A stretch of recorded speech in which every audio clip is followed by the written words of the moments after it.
Soc Assis Saouki i vinc a presentar l'homenatge a Salvador Espriu. El meu poema és La pell de brau. Amb aquest treball venim a presentar la biografia de Salvador Espriu i un dels seus poemes més emblemàtics. Homenatge a Salvador Espriu i Castelló.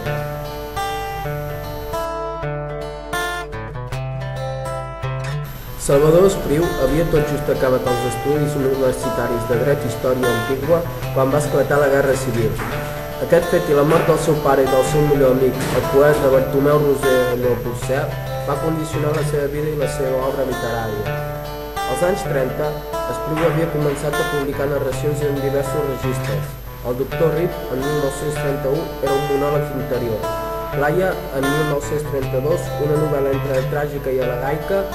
Els contes d'Aspectes, en 1934, tenien un aire de desmitificació i satària com els d'Adriana el laberint grotesc en 1935.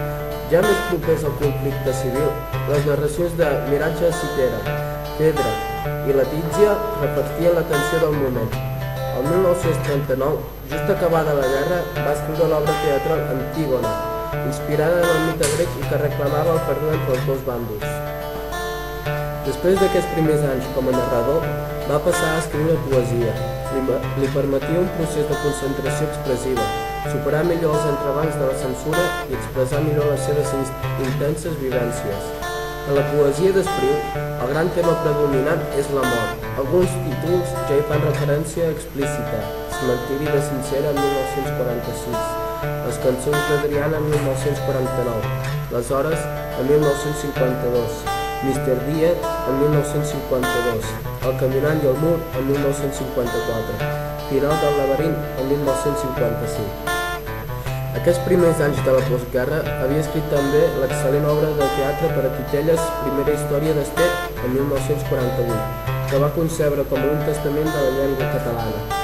Aquest conjunt d'obres formen un tot unitari, que va donar lloc a un muntatge teatral de Ricard Salvat, Ronda de mort de Sincera, en 1966, de gran èxit en la seva època.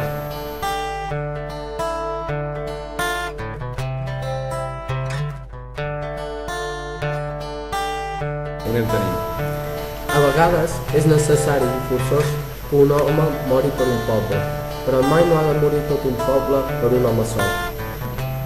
Les raons i les parles diverses dels teus fills, que la pluja caigui a poc en els sembrats, que l'aire passi com una estesa mà, suau i molt beniga damunt dels amples camps, que sa part visqui eternament en l'ordre i la pau, en el treball, en la difícil i merescuda llibertat.